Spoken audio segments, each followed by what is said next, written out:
Enver Halil Hoxha, the 16th of October 1908 to 11 April 1985, was the communist leader of Albania from 1944 until his death in 1985. As the first secretary of the Party of Labour of Albania, he was chairman of the Democratic Front of Albania and commander-in-chief of the armed forces from 1944 until his death. He served as Prime Minister of Albania from 1944 to 1954 and at various times served as Foreign Minister and Defense Minister as well. The 40-year period of Hoxha's rule was characterized by the elimination of the opposition, prolific use of the death penalty, long prison terms for his political opponents, and evictions of the families from the homes to remote villages that were strictly controlled by police and the secret police. His rule was also characterized by the use of Stalinist methods to destroy associates who threatened his power. He focused on rebuilding the country, which was left in ruins after World War II, building Albania's first railway line, eliminating adult illiteracy and leading Albania towards becoming agriculturally self-sufficient. Hoxha's government was characterized by his proclaimed firm adherence to anti-revisionist Marxism-Leninism from the mid-1970s onwards.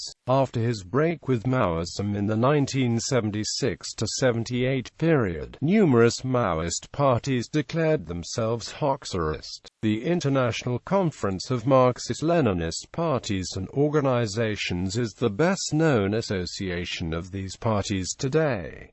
Early life. Hoxha was born in Gjirokastër, a city in southern Albania that has been home to many prominent families. He was the son of Halil Hoxha, a Beşiktaş cloth merchant who traveled widely across Europe and the United States, and Enver Hoxha. 14 years before Enver set off for France to study, his father brought him to seek the blessing of Baba Selim of the Zalt'He. The Baba did not refuse the request of the petitioner and made a benediction over the boy. At age 16, Hoxha helped found and became secretary of the Students' Society of Gjirokastër, which protested against the monarchist government of Zogaj. After the government closed the society, he moved to Korçë, continuing his studies in a French secondary school. There he learned French history, literature and philosophy, and read the Communist Manifesto for the first time. In 1930, Hoxha went to study at the University of Montpellier in France on a state scholarship given to him by the Queen Mother for the Faculty of Natural Sciences. He attended the lessons and the conferences of the Association of Workers organized by the French Communist Party, but dropped out to pursue a degree in either philosophy or law. After a year lacking interest in biology, and after not having passed any university exams, he left Montpellier to go to Paris hoping to continue his studies. He attended classes of philosophy at Sorbonne, but, again, did not sit for any exam. In Paris, it is said that he collaborated with Humanité, writing articles on the situation in Albania under the pseudonym Lula Malesari. He also got involved in the Albanian Communist Group under the tutelage of Lazar Funda, who taught him law. He dropped out once more, and from 1934 to 1936 he was a secretary of the Albanian consulate in Brussels, attached to the personnel office of the Queen Mother. He was dismissed after the consul discovered that his employee kept Marxist materials and books in his office. He returned to Albania in 1936 and taught grammar school in the French Lyceum of Korçë. His extensive education left him fluent in French with a working knowledge of Italian, Croatian, English and Russian. As a leader, he would often reference Le Monde and the International Herald Tribune. On the 7th of April 1939, Albania was invaded by Fascist Italy. The Italians established a puppet government in Albania under Mustafa Kemal Hoxha. Hoxha was dismissed from his teaching post following the invasion for refusing to join the Albanian Fascist Party. He opened a tobacco shop in Tirana called Flora, where a small communist group soon started gathering. Eventually the government closed it. Partisan Life. On 8 November 1941, the Communist Party of Albania was founded. Hoxha was chosen from the Korka group as a Muslim representative by the two Yugoslav envoys as one of the 7 members of the Provisional Central Committee. From 8 to the 11th of April 1942, the first consultative meeting of activists of the Communist Party of Albania was held in Tirana. Enver Hoxha delivered the main report on 8 April 1942. In July 1942, Hoxha wrote a call to the Albanian peasantry and issued in the name of the Communist Party of Albania. The call sought to enlist support in Albania for the war against the fascists. The peasants were encouraged to hoard the grain and refuse to pay taxes or livestock levies brought by the government. After the September 1942 conference at Pesach, the National Liberation Front was founded with the purpose of uniting the anti-fascist Albanians, regardless of ideology or class. By March 1943, the First National Conference of the Communist Party elected Hoxha formally as first secretary. During World War II, the Soviet Union's role was negligible. On 10 July 1943, the Albanian partisan groups were organized in regular units of companies, battalions and brigades and named the Albanian National Liberation Army. The organization received military support from the British Intelligence Service (SOE). The general headquarters was created with Spiro Mojca as the commander and Hoxha as political commissar. Communist partisans in Yugoslavia had a much more practical role, helping to plan attacks and exchanging supplies. But communication between them and the Albanians was limited and letters would often arrive late, sometimes well after a plan had been agreed upon by the National Liberation Army without consultation from the Yugoslav partisans. Within Albania, repeated attempts were made during the war to remedy the communications difficulties which faced partisan groups.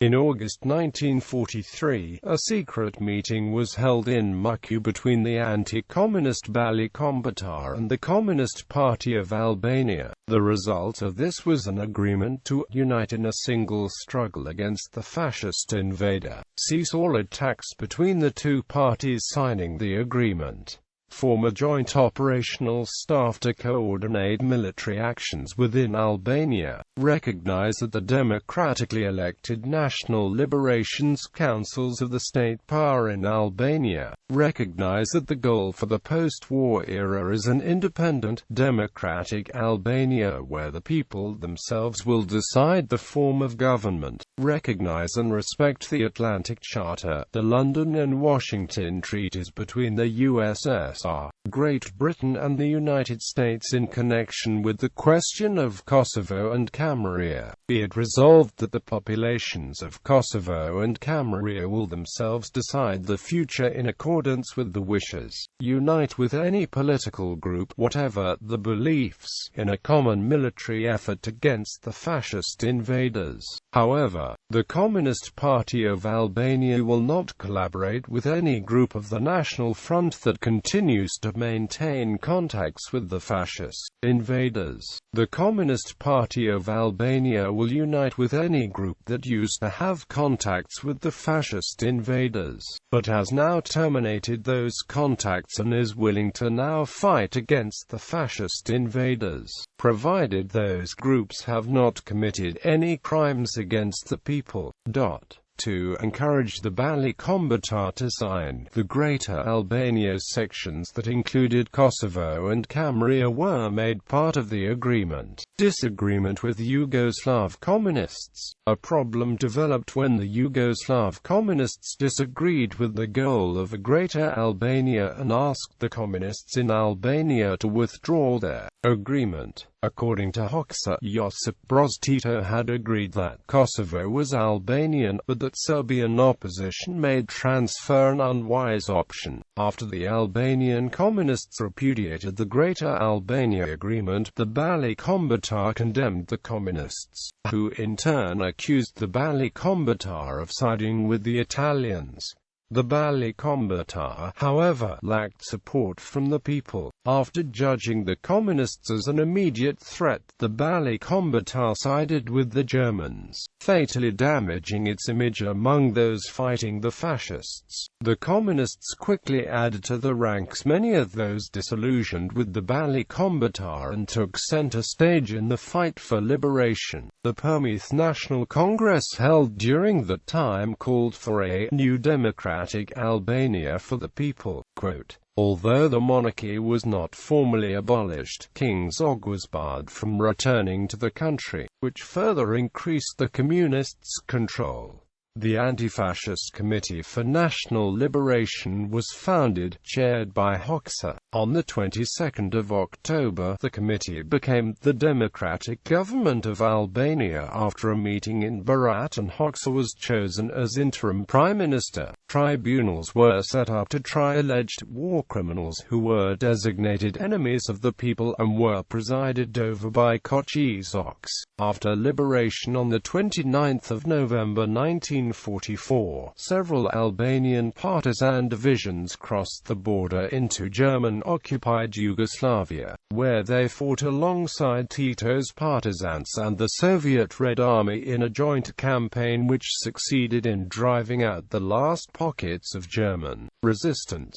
Marshal Tito, during a Yugoslavian conference in later years, thanked Hoxha for the assistance that the Albanian partisans had given during the War for National Liberation. The Democratic Front, dominated by the Albanian Communist Party, succeeded the National Liberation Front in August 1945, and the first elections in post-war Albania were held on the 2nd of December. The Front was the only legal political organization allowed to stand in the elections, and the government reported that 93% of Albanians voted for it. On the 11th of January 1946, Zog was officially deposed and Albania was proclaimed the People's Republic of Albania. As first secretary, Hoxha was de facto head of state and the most powerful man in the country. Albanians celebrate their Independence Day on the 28th of November, while in the former People's Socialist Republic of Albania the National Day was the 29th of November, the day the country was liberated from the Italians. Both days are currently national holidays.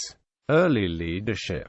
The sacrifices of our people were very great. Out of a population of 1,028,000 were killed, 12,600 wounded, 10,000 were made political prisoners in Italy and Germany, and 35,000 made to do forced labor of ground. All the communications, all the ports, mines and electric power installations were destroyed. Our agriculture and livestock were plundered, and our entire national economy was wrecked. Hoxha declared himself a Marxist-Leninist and strongly admired Soviet leader Joseph Stalin. During the period of 1945 to 1950, the government adopted policies which were intended to consolidate power. The Agrarian Reform law was passed in August 1945. It confiscated land from base and large landowners, giving it without compensation to peasants. 52% of all land was owned by large landowners before the law was passed. This declined to 16% after the law's passage. Illiteracy, which was 90 to 95% in rural areas in 1939, went down to 30% by 1950, and by 1985 it was equal to that of a Western country. The State University of Tirana was established in 1956. 1947, which was the first of its kind in Albania. The medieval giac was banned. Malaria, the most widespread disease, was successfully fought through advances in health care, the use of DDT, and through the draining of swamplands. From 1965 to 1985, no cases of malaria were reported, whereas previously Albania had the greatest number of infected patients in Europe. No cases of syphilis had been recorded for 30 years. In order to solve the Geg-Tosk divide, books were written in the Tosk dialect, and the majority of the party's members came from southern Albania, where the Tosk dialect is spoken. By 1949, the United States and British intelligence organizations were working with King Zog and the mountain men of his personal guard. They recruited Albanian refugees and emigres from Egypt, Italy and Greece, trained them in Cyprus, Malta and the Federal Republic of Germany, and infiltrated them into Albania. Guerrilla units entered Albania in 1950 and 1952, but they were killed or captured by Albanian security forces. Kim Philby, a Soviet double agent working as a liaison officer between the British Intelligence Service and the United States Central Intelligence Agency, had leaked details of the infiltration plan to Moscow, and the security breach claimed the lives of about 300 infiltrators. Relations with Yugoslavia. At this point, relations with Yugoslavia had begun to change. The roots of the change began on the 20th of October 1944 at the second plenary session of the Communist Party of Albania. The session considered the problems that the post-independence Albanian government would face. However, the Yugoslav delegation led by Velimir Stojnic accused the party of sectarianism and opportunism, and blamed Hoxha for these errors. He also stressed the view that the Yugoslav Communist partisans spearheaded the Albanian partisan movement. Anti-Yugoslav members of the Albanian Communist Party had begun to think that this was a plot by Tito, who intended to destabilize the party. Kočizoks, Sejfullah Maleshova and others who supported Yugoslavia were looked upon with deep suspicion. Tito's position on Albania was that it was too weak to stand on its own and that it would do better as a part of Yugoslavia. Hoxha alleged that Tito had made it his goal to get Albania into Yugoslavia, firstly by creating the Treaty of Friendship, Cooperation and Mutual Aid in 1946. In time, Albania began to feel that the treaty was heavily slanted towards Yugoslav interests, much like the Italian agreements with Albania under Zog that made the nation dependent upon Italy. The first issue was that the Albanian lek became revalued in terms of the Yugoslav dinar as a customs union was formed, and Albania's economic plan was decided more by Yugoslavia. Albanian economists H. Barnja and V. Tosa stated that the relationship between Albania and Yugoslavia during this period was exploitative and that it constituted attempts by Yugoslavia to make the Albanian economy an appendage to the Yugoslav economy.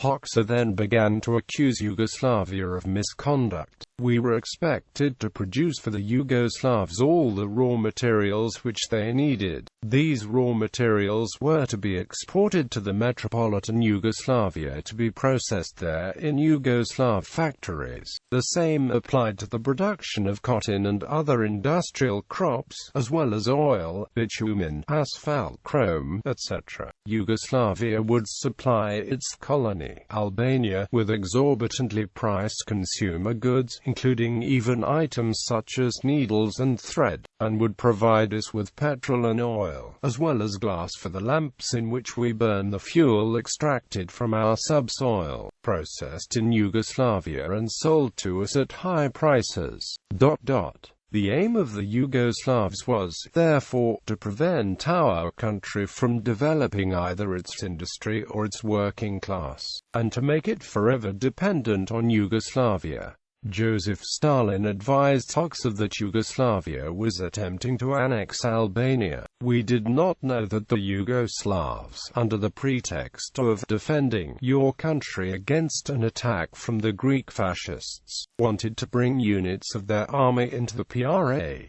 They tried to do this in a very secretive manner. In reality, their aim in this direction was utterly hostile, for they intended to overturn the situation in Albania." By June 1947, the Central Committee of Yugoslavia began publicly condemning Hoxha, accusing him of talking an individualistic and anti-Marxist line. When Albania responded by making agreements with the Soviet Union to purchase a supply of agricultural machinery, Yugoslavia said that Albania could not enter into any agreements with other countries without Yugoslav approval. Kociezox tried to stop Hoxha from improving relations with Bulgaria, reasoning that Albania would be more stable with one trading partner rather than with many. Nako Spiro, an anti-Yugoslav member of the party, condemned Zox and vice versa. With no one coming to Spiro's defense, he viewed the situation as hopeless and feared that Yugoslav domination of his nation was imminent, which caused him to commit suicide in November. At the 8th plenum of the Central Committee of the party, which lasted from the 26th of February to the 8th of March 1948, Zox was implicated in a plot to isolate Hoxha and consolidate his own power. He accused Hoxha of being responsible for the decline in relations with Yugoslavia, and stated that a Soviet military mission should be expelled in favor of a Yugoslav counterpart. Hoxha managed to remain firm and his support had not declined. When Yugoslavia publicly broke with the Soviet Union, Hoxha's support base grew stronger. Then, on the 1st of July 1948, Tirana called on all Yugoslav technical advisors to leave the country and unilaterally declared all treaties and agreements between the two countries null and void. Zox was expelled from the party and on the 13th of June 1949 he was executed by a firing squad. Relations with the Soviet Union. After the break with Yugoslavia, Hoxha aligned himself with the Soviet Union, for which he had a great admiration. From 1948 to 1960, $200 million in Soviet aid was given to Albania for technical and infrastructural expansion. Albania was admitted to the Comecon on the 22nd of February 1949 and remained important both as a way to pressure Yugoslavia and to serve as a pro-Soviet force in the Adriatic Sea. A submarine base was built on the island of Sazan near Vlora, posing a possible threat to the United States Sixth Fleet. Relations remained close until the death of Stalin on the 5th of March 1953.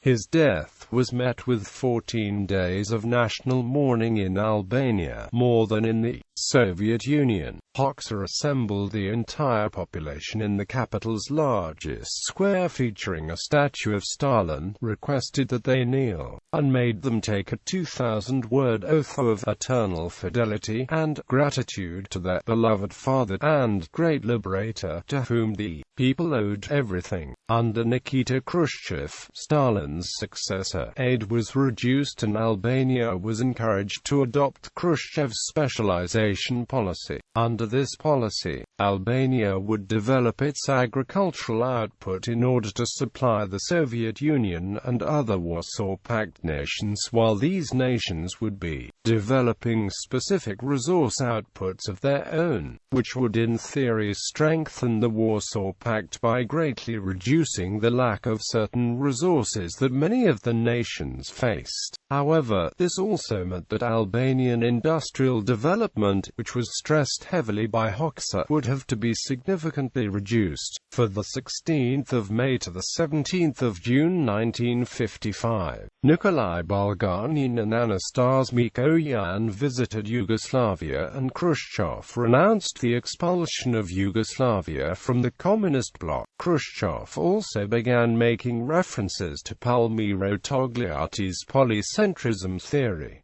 Hoxha had not been consulted on this and was offended. Yugoslavia began asking for Hoxha to rehabilitate the image of Kočiš, which Hoxha steadfastly rejected. In 1956, at the 20th Party Congress of the Soviet Communist Party, Khrushchev condemned the cult of personality that had been built up around Joseph Stalin and also accused him of many grave mistakes. Khrushchev then announced the theory of peaceful coexistence, which angered Hoxha greatly. The Institute of Marxist-Leninist Studies, led by Hoxha's wife Nekmij, quoted Vladimir Lenin: "The fundamental principle of the foreign policy of a socialist country and of a communist party is proletarian internationalism, not peaceful coexistence." Hoxha now took a more active stand against perceived revisionism. Unity within the Albanian Party of Labour began to decline as well, with a special delegate meeting held in Tirana in April 1956, composed of 450 delegates and having unexpected results. The delegates criticized the conditions in the party, the negative attitude toward the masses, the absence of party and socialist democracy, the economic policy of the leadership, etc., while also calling for discussions on the cult of personality and the 20th Party Congress movement towards China and Maoism. In 1956, Hoxha called for a resolution which would uphold the current leadership of the party. The resolution was accepted, and all of the delegates who had spoken out were expelled from the party and imprisoned. Hoxha stated that this was yet another of many attempts to overthrow the leadership of Albania, which had been organized by Yugoslavia. This incident further consolidated Hoxha's power, effectively making Khrushchev-esque reforms nearly impossible. In the same year, Hoxha traveled to the People's Republic of China, then enduring the Sino-Soviet split, and personally met with Mao Zedong. Relations with China improved, as evidenced by Chinese aid to Albania being 4.2% in 1955 before the visit, and rising to 21.6% in 1957. In an effort to keep Albania in the Soviet sphere, increased aid was given, but the Albanian leadership continued to move closer towards China. Relations with the Soviet Union remained at the same level until 1960, when Khrushchev met with Sophocles Venizelos, a left-wing Greek politician. Khrushchev sympathized with the concept of an autonomous Greek North Epirus and hoped to use Greek claims to keep the Albanian leadership in line with Soviet interests. Hoxha reacted by only sending Hisni Capo, a member of the Albanian Political Bureau, to the Third Congress of the Romanian Communist Party in Bucharest, an event that heads of state were normally expected to attend. As relations between the two countries continued to deteriorate in the course of the meeting, Khrushchev said, "Especially shameless was the behavior of that agent of Mao Zedong, Enver Hoxha. He bared his fangs at us even more menacingly than the Chinese themselves." After his speech, Comrade Dolores Abaruri, an old revolutionary and a devoted worker in the communist movement, got up indignantly and said, very much to the point, that Hoxha was like a dog who bites the hand that feeds it. Friction with the Soviet Union. Relations with the Soviet Union began to decline rapidly. A hardline policy was adopted and the Soviets reduced aid shipments, specifically grain, at a time when Albania needed them due to the possibility of a flood-induced famine. In July 1960, a plot to overthrow the government was discovered. It was to be organized by Soviet-trained Rear Admiral Team Seko. After this, two pro-Soviet members of the party, Lira Balashova and Koko Tashko, were expelled, with a humorous incident involving Tashko pronouncing Tochka. In August, the party's Central Committee sent a letter of protest to the Central Committee of the Communist Party of the Soviet Union, stating its displeasure at having an anti-Albanian Soviet ambassador in Tirana. The Fourth Congress of the party, held from 13 to 20 February 1961, was the last meeting that the Soviet Union or other Eastern European nations attended in Albania. During the Congress, the Soviet Union was condemned while China was praised. Mehmet Shehu stated that while many members of the party were accused of tyranny, this was a baseless charge, and unlike the Soviet Union, Albania was led by genuine Marxists. The Soviet Union retaliated by threatening dire consequences if the condemnations were not retracted. Days later, Khrushchev and Anton Novotny, president of Czechoslovakia, threatened to cut off economic aid. In March, Albania was not invited to attend the meeting of the Warsaw Pact nations, and in April all Soviet technicians were withdrawn from the nation. In May, nearly all Soviet troops on the Oricum Sea base were withdrawn, leaving the Albanians with 4 submarines and other military equipment. On the 7th of November 1961, Hoxha made a speech in which he called Khrushchev a revisionist, an anti-Marxist and a defeatist. Hoxha portrayed Stalin as the last communist leader of the Soviet Union and began to stress Albania's independence. By the 11th of November, the USSR and every other Warsaw Pact nation broke relations with Albania. Albania was unofficially excluded from both the Warsaw Pact and Comecon. The Soviet Union also attempted to claim control of the Vlora port due to a lease agreement. The Albanian party then passed a law prohibiting any other nation from owning an Albanian port through lease or otherwise.